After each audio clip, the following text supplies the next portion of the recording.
350 paroles de sagesse. Si depuis l'Ancien Testament, on se servait avec l'huile d'onction pour la manifestation du Saint-Esprit, d'où la vraie nature de chrétien confirmé par ce dernier. En faisant peau neuve avec le Saint-Esprit, il devient l'un des aspirants conquérants du dernier cri.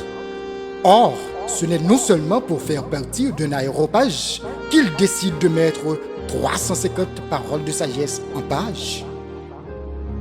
Au contraire, c'est pour glorifier le bon Dieu d'avoir donné la connaissance et la sagesse. En outre, la langue qui est le miroir et le portrait de l'âme. Ainsi, mesdames et messieurs, je vous invite déjà à déguster un avant-goût du livre intitulé 350 paroles de sagesse, écrit par Pasteur Michael Sylvain. La prière en esprit paralyse l'intelligence, active la foi et nous met en contact direct avec Dieu. La prière en esprit peut stopper les assauts de l'ennemi, briser les chaînes sataniques et allumer le climatiseur spirituel des croyants. La prière qui ouvre le ciel et qui fait palpiter le cœur de Dieu est celle d'une vie sanctifiée. La prière n'exige pas une position ni des mots séduisants, mais elle exige un cœur vrai et sincère.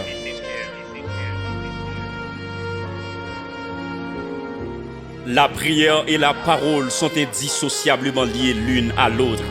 La puissance dans l'utilisation de l'une dépend de la présence de l'autre. La prière cherche Dieu. La parole révèle le Dieu que tu cherches dans la prière. Dans la prière, l'homme demande à Dieu. Dans la parole, Dieu répond et demande à l'homme.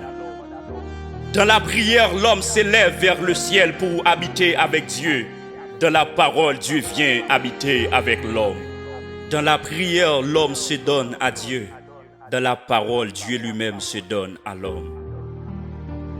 La prière et la parole sont le véritable déclencheur de l'onction.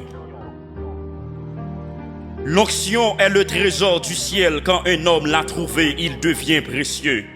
C'est pourquoi arrêtez de chercher les hommes, cherche l'onction et les hommes te chercheront. L'onction peut te donner tout partout où tu arrives. C'est l'onction qui marque la démarcation entre deux chrétiens. Parce que la qualité d'onction que vous avez en vous et sur vous détermine la qualité de votre vie.